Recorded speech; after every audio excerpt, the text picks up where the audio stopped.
Coming up on Theater Talk, are you finding that you're doing new things each time? Yeah, slowly but surely. You're just not telling Marianne about I know, but here's the thing though, Marianne, the more success he gets, you're going to have to rein him in because... Don't underestimate this tyrant here.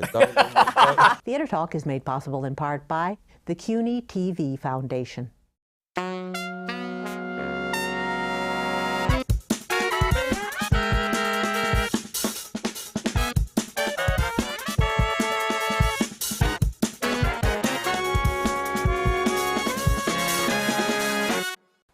From New York City, this is Theater Talk. I'm Susan Haskins. And I'm Michael Riedel of the New York Post. So, you know, Michael, I have seen a lot of plays in my life, many, and I don't think any of them have affected me as much. Yes, you know, you're a tough old cynical bird, as I am well indeed. know, I am and you indeed. were reduced to a puddle of tears, as I almost was, because I rarely cry, but there was one little trickle that came down at an absolutely beautiful play on Broadway now called The Curious Incident of the Dog in the Nighttime, which is here on Broadway from the National Theater, one of the best productions I have ever seen, and I think you can second me on that. Absolutely. It was directed by a really brilliant person, and I don't mean to suck up to you too much, Marianne. Or be goopy. Marianne Elliott, she did Warhorse and The Curious Incident of the Dog at Night. Oh, welcome to Theater Talk. I think your first time on the show. It is, yeah. Well, we're happy to have you with us. Great to be here. And the play was adapted from a book, I believe, by Simon Stevens. Welcome to Theater Talk. Thank you very much. And I don't think it would be as good as it is without a superb performance by the boy who solves the mystery of the dead dog. A newcomer to Broadway, to the theater, I think, Alex Sharp. Welcome to Theater Talk. Well, thank you so much. And welcome to the start of what I think is going to be a very brilliant career in the theater. Thank you. So, now that we've sucked up to you all, let's get down to business. All right, Marianne, whose idea was it to adapt this well-known book about a boy who has Asperger's syndrome? Was it your idea to adapt this for the theater? No. I read it when it first came out as a book, and I loved it. And everybody was reading it. I mean, yeah, it won all everyone the was prizes. reading it by Mark Haddon, and that was that. And then about 3-4 years ago, 2008. Simon gives me a call and says, "I've done this thing, which is a bit crazy. I'm not sure if I should have done it. I'm not sure if it's worked. But I've also adapted it. But would you have a read of it?" And I know Simon really well. We've worked together a lot. And I thought, well, you know, he's the godfather to my daughter. As a favour, I'll read it. Not a great idea. Not a great idea, 'cause I thought it would be really difficult to do. And I saw it quite filmically, funnily enough. I didn't see it as a play. I had absolutely no clue as to how to stage the thing in it. But I tried to keep all the worries about how you would do it to one side, because when I was reading it, I wasn't going to do it. I was just reading it as a favour. And when I got to the end of it, I just found it incredibly emotional. And I thought, oh my God, I've no idea how this would work. But I've got to do it. It's got to be me. I've got to persuade the National Theatre to do it. Have you done Warhorse yet? I had done Warhorse, okay. yeah, Right. yeah. Did you read the book and you thought immediately this could be a play? I Where's this coming from? read the book in 2003 when it first came out. And it was a book that really inspired me. It inspired several plays, actually. The consideration of that condition, that lack of empathy, really sat under a lot of my writing. But I was on attachment at the National Theatre studio in 2007 with Mark Haddon, as well as writing novels and writing poetry and making comic books. He's written beautifully for theatre, and he was on attachment at the National Theatre, and we just made friends with each other. Actually, you know, we're very similar men, we're very similar age, we're both fathers, we kind of share the same taste in music. We just used to go and hang out and grumble with each other. We were mates, and he emailed me. I've still got the email. He emailed me and said, you know, would you think about adapting it? Would you have a crack at it? He'd been approached 100 times to do something by with theatre producers to get the rights to produce it. And when the producers of Godspell produced him and asked him if they could make a musical out of it, he decided that he wanted to take ownership of how it might be done on the stage. And I think he was drawn to me because I always say that he was attracted to my heart of flint. Because for him, the book isn't a sentimental book. It's not necessarily a soft book. It's not a soft story. And he wanted a dramatist who would have an edge into it. Could we quickly say what this story is about for those who out there who don't know? Sure, it's a story about a boy called Christopher John Francis Boone.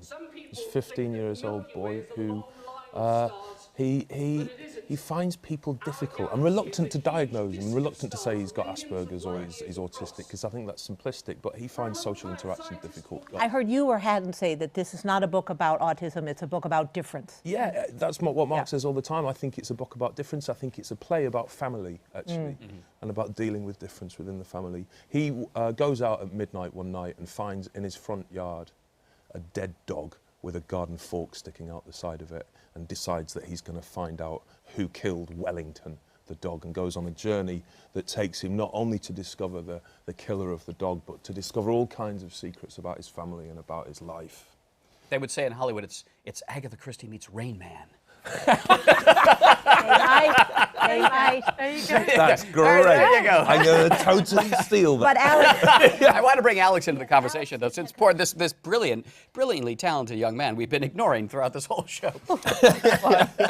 How did you come into this production? I mean, did you have to audition for these people? Did you know them? I did have to audition for these. Were you plucked out of obscurity by these guys? I was.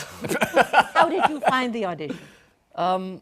Quite stressful. Like No, most but I mean, auditions. how did you learn about the audition? Oh, well, a friend of mine, Mark Haddon, was a reader in the room. He was reading with the actors who were coming in and auditioning, and he said, he contacted me and was like, I think you'd be great for this part. If I could try and speak to my friend and help you get in the room, would you like to come in? I was like, of course. So that's how I initially. You were at Juilliard at the time. Yeah, I was in my. And what was your audition piece? What did he? We saw hundreds. When we saw a huge amount of young boys, and it's very, very difficult to cast because it's very demanding. Yeah. He's always on stage. Yeah, he's never off stage. Never off stage. He runs every scene. He's the centre of all the scenes. Plus, he goes on incredibly extraordinary emotional journey, isn't it? Yeah. But it's very, very physical as well. So a lot of it is physically expressed. What did you audition with? Did you have a monologue? Did you? What did you do? No, the first audition was with Cindy Tolan and Daniel Swee. The casting director. Yeah, both two casting directors, and they were so lovely. And it was a segment from the play. It was a scene, and I did the scene with the reader, and then I did it again. But it sort of instructed me to do different physical activities while I was doing it, just multitasking basically. And then the next round was with you, and then after that it was. With Stephen very Hoggett, intense, hour and a half with Stephen Hoggett. doing movement. Yeah. Do you know, Marianne, when somebody like this comes into the room, you think, this kid has something that I haven't seen with all the hundreds of others? Well, as I say, because it's such a complex part, and he has to be so good at so many different things that you can't really know immediately. So there might be a few people that you're quite interested in, and then you pare it down, and you pare it down, and you pare it down.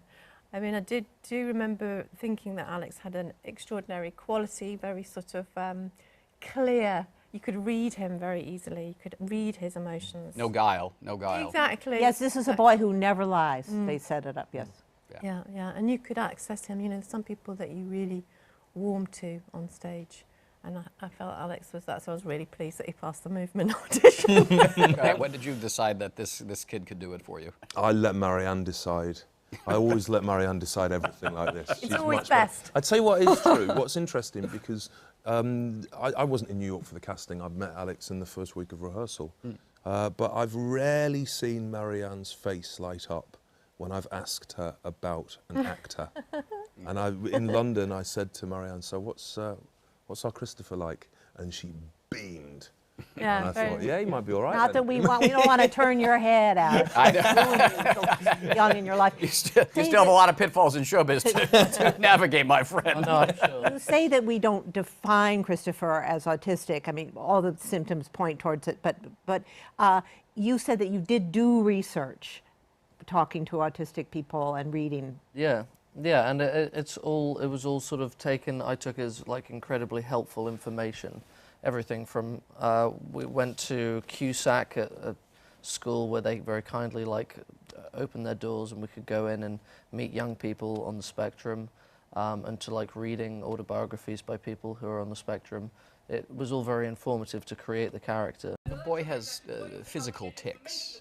I'm curious to know, just a technical question here, but is every every little quirk and tick that you do, is it completely choreographed, every little moment, or are you allowed the freedom as an actor to do a little shoulder weird thing here and there depending on what's going on in the scene at that point? Or is everything completely mapped out by this tyrannical director that you work for? I think what is worth saying initially is that the whole show, there's quite a lot of effects and quite a lot of magic things that come out of the set, which is a magic box in itself, because it's Christopher's brain. Yes. The whole show is cued It's inside off. his mind. Yeah, it's all cued off what Alex does. So Alex has to scene change at exactly the right moment because so that the stage manager can cue a huge effect on his body movements. So there is a lot of it which is incredibly specific, but there's also a lot which is down to your free interpretation, isn't it? Yeah, yeah, like within the scenes, I mean, there are these like a lot of internal cues that I have to hit. Right. But within the scenes, there's a lot of like the physicality you're speaking about. I'm kind of unaware of a lot of those things that I'm doing. Are you finding that you're doing new things each time? Yeah, slowly but surely. You're just not telling Marianne about I know. But here's the thing, though, Marianne. The more success he gets, you're going to have to rein him in because it He could could be become like the- Zero Mostel. It could be. Fiddler It on could the be. Roof. Could it not be dangerous though? Don't This kind of underestimate this tyrant here. Don't performance? No, but I mean, it's a legitimate question, though. No, but it is an interesting question, isn't it? Because it's a tricky sort of science. And I suppose what we have done is done a huge amount of work on who the character is and what his relationships are and how he feels or doesn't feel about certain things. So within that, those are sort of like guidelines, but within that, there's quite a lot of freedom. I mean, you could even action a line. For example, you could say in this line, you're trying to please your father, you're trying to arrest somebody, or you're trying to halt somebody. But you can still do that in lots and lots of different ways.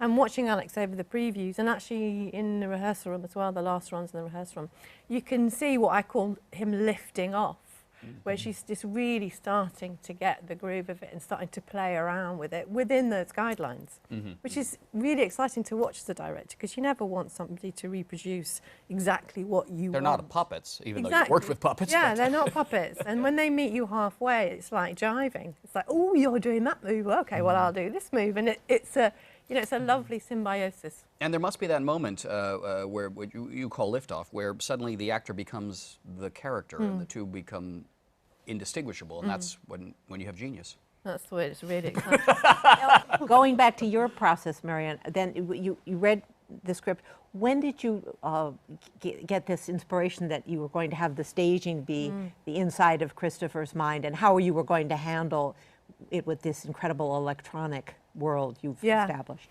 It took a long time. It always takes a lot longer than you think. You know, you go to the theatre and you think, oh, that's a great idea. They must have come up with that over a day or so. It took weeks and weeks and weeks and weeks. And we went into the National Theatre studio with some actors for a week, and we worked on how we might do the journey to London in a very minimal sense, because this boy goes on this big journey to get to London. For him, it's very scary. And we tried to work out how could we do it with just the actors and in a very imaginative way, and what's the most imaginative we could do it, and what are the biggest risks that we could take that would be really interesting and right if we wanted to try and get inside his brain. And that taught us a lot of things. And then Bonnie Christie and I, the designer, and I spent literally weeks around a model box, arguing, shouting, throwing things, finding things. And when we came up with this idea that it was his brain, which is more of Bonnie's idea really than it was mine, but when we came up with that idea, then we started to get very excited, and that led to all sorts of other things.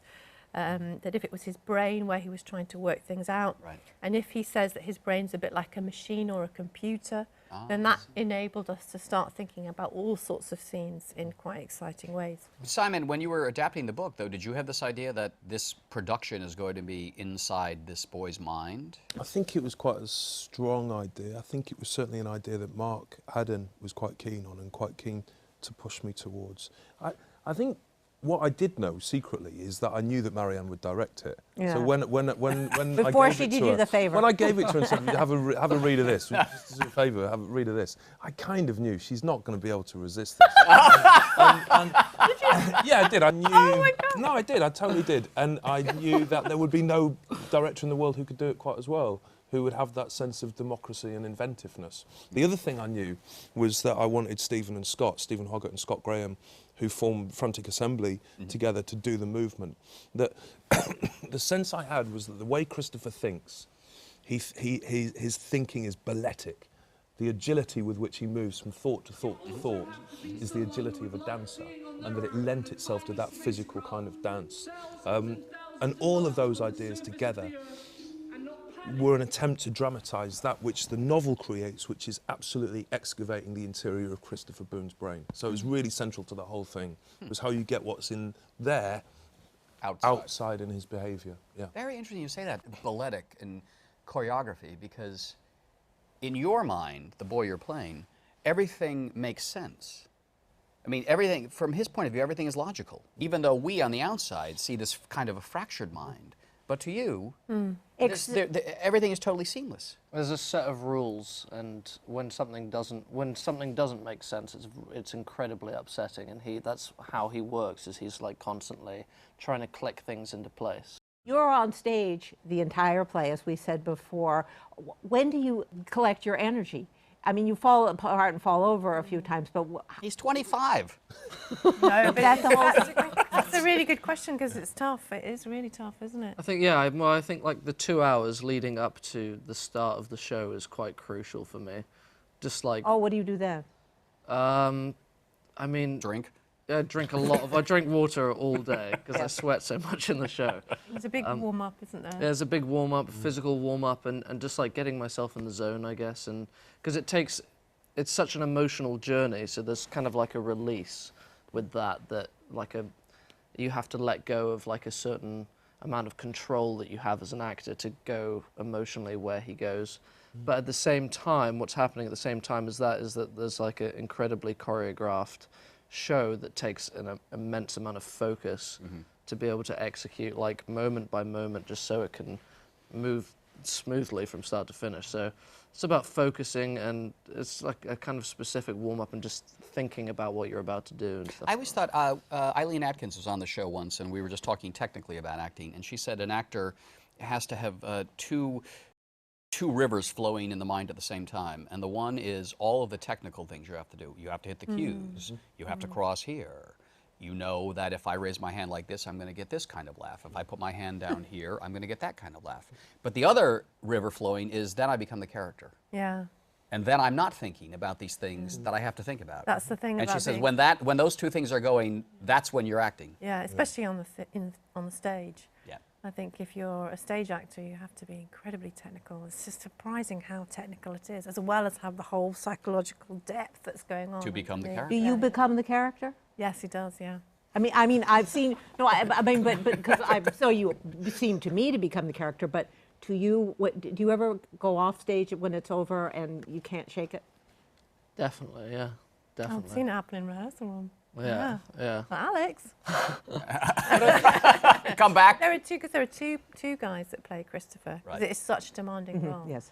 So Alex does it for 6 shows a week, and Taylor Trench does it for 2, because we found in the past that actually it can absolutely take you over. So yeah. Just in the little bit of time we have left, since you're all great people of the theater, I'd love to get a sense of your backgrounds and why you fell in love with the theater. Simon, I mean, do you remember the first play you saw, or what was where something clicked in your fractured mind that said, I want to be in this zany business? My fractured mind and my heart of flint. You know, when I grew up in Manchester, we grew up around the corner from each other. Oh, so you've been friends for... No, we never knew know. each other. We didn't meet until we were adults, but we did grow up around the corner from each other.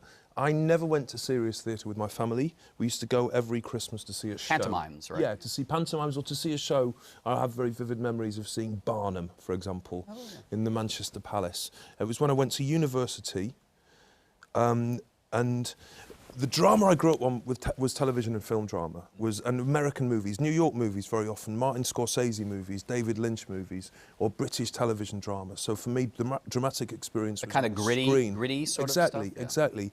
I went to university, and all the most attractive girls at York University wanted to be actresses. So in a pathetic and ultimately entirely fruitless attempt to meet these girls, I would go and watch them in really rather wretched productions of things like The Real Inspector Hound is one that lives out as being one of the worst experiences of theatre I've ever seen. It's a fine play. That production, it didn't work. Was the girl cute? Yeah, no, she was always. They're always cute. But what I did realise was, having grown up with screen drama and also live music, you know, in Manchester in the 80s, when I grew up, there's so much extraordinary live music. I used to go and see a band every weekend, and I'd go and see this play and realise there was the potential to combine the proper kind of forensic exploration of real drama, of like a Martin Scorsese movie, with the liveness of a live gig, and that you could hold the audience in a room and capture them with the possibility that something alive was happening. And I just saw it then, and it's all I've ever wanted to do since. Alex, I mean, you're young, but there must have been some moment in your life where you thought, geez, I want to be on stage and have people look at me and applaud me and give me awards. Well, for maybe slightly different reasons to that, but the first play I ever did was like a school play when I was like 7. I played Piglet and Winnie the Pooh. Yeah. A similar level of challenge to this. No, I did it, and like I'd grown up for the first 7 years of my life. I was like traveling in a caravan with my family around the States and around Europe and everything, which is amazing. Your parents are not in show business, though, are they? They're not, no, and they just traveled because they love traveling. And then, so I like kind of grew up. I'd get homeschooled by my mum, who was a teacher, a great teacher, and I would sort of like learn about the history of like a castle or something, you know, in Italy, and then we'd go and climb on the castle, and then that night I would like write creatively about it. So I had this kind of like really free education very early, and then and then we went to Devon in England. My sister got into a great grammar school. That's why we moved there, and I started school, and I ever since I've had massive problems like sitting behind a desk. But I did the school, you know, so I was struggling. It was a pretty massive transition to like start being like a... Having been a sort of a vagabond, a nomad your whole life, to have to settle down. Yeah. My whole life being like 7 short. Right, yes. Yeah. And I did a play, and I was like, oh, that feels kind of like free and creative, and people seem to like what I did, so I did another one, and then a lady called June Millman sort of put me in like some amateur operettas as like the child, sort of wrote me in as comical parts. I was always kind of the class clown. And then from there I just started like being put in like musicals, all sort of like equivalent of regional theatre in England, in Devon, in Exeter. And then I kind of gave it up for a few years and travelled through South America, and then ended up... You're a real bohemian, aren't you? I guess. How did you wind up at Juilliard? Just like sort of, oh, I'm happen to be passing through New York, so I'll audition? Kind of, yeah. Is that really what I'm telling you? Well, I mean, I wanted to get back to acting, and I'd been away from it for a while. I don't know, there's something about the States and New York. It was a dream for me to live in New York. I really wanted to live in New York, and then so when I heard about Juilliard, an excellent drama school in the middle of New York City, I was like, that's perfect. That's the place for me. And Marianne, your journey, as we say in the theatre, to becoming a great director. I had a very different upbringing. My parents were in the theatre, my grandparents were in the theatre, a lot of my family members were actors. So consequently, I sort of rebelled against it and thought, that's the one thing I'm not going to do. But then when I was in my late 20s and I'd done bits of university and had enjoyed it, I was working in casting in television and loved it, but kept finding that we were casting for male directors and male producers who would then go on to work with these actors. And the minute the job started, we were off doing casting for something else. And again, the minute the filming started, we were off. I just got frustrated with that. But at the time, there weren't that many female directors, so I didn't think it was possible. But in my holidays, I just, with a friend of mine, set up a theatre company, and we used to rehearse in my bedroom in my flat, and it just slowly took off. I mean, I had no 5-year plan or anything, but I was lucky. It just worked out. Well, you've done a brilliant job with The Curious Incident of the Dog in the Nighttime, which is at the Ethel Barrymore Theatre. Susan, you and I both think this is a real masterpiece, I would have to say, on Broadway. Brilliantly directed by Marianne Elliott. Brilliantly adapted by Simon Stevens, and okay performance. No, brilliant performance by Alex Sharp in the principal role. So, thank you very much for being our guest tonight on Theatre Talk. Thank you so much. For having us. Thank you. Where is heaven? I'm sorry, Christopher? In our universe, whereabouts is it exactly? It's not in our universe. It's another kind of place altogether. There isn't anything outside our universe, Reverend Peters. There isn't another kind of place altogether. Except there might be if you went through a black hole. But a black hole is what is called a singularity, which means it's impossible to find out what is on the other side, because the gravity of the black hole is so big that even electromagnetic waves like light can't get out of it. And electromagnetic waves are how we get information about things which are very far away. So if heaven was on the other side of a black hole, that would mean that dead people would have to be fired into space on a rocket to get there. And they aren't, or people would notice. Our thanks to the Friends of Theatre Talk for their significant contribution to this production. Theatre Talk is made possible in part by the Frederick Lowe Foundation, the Corey and Bob Donnelly Charitable Fund, the Noel Coward Foundation, Carrie J. Fries, the Dorothy STRELSIN Foundation, plus public funds from the New York City Department of Cultural Affairs, the New York State Council on the Arts, a state agency, and the Theater Development Fund's Technical Accessibility Program, which helps provide closed captioning.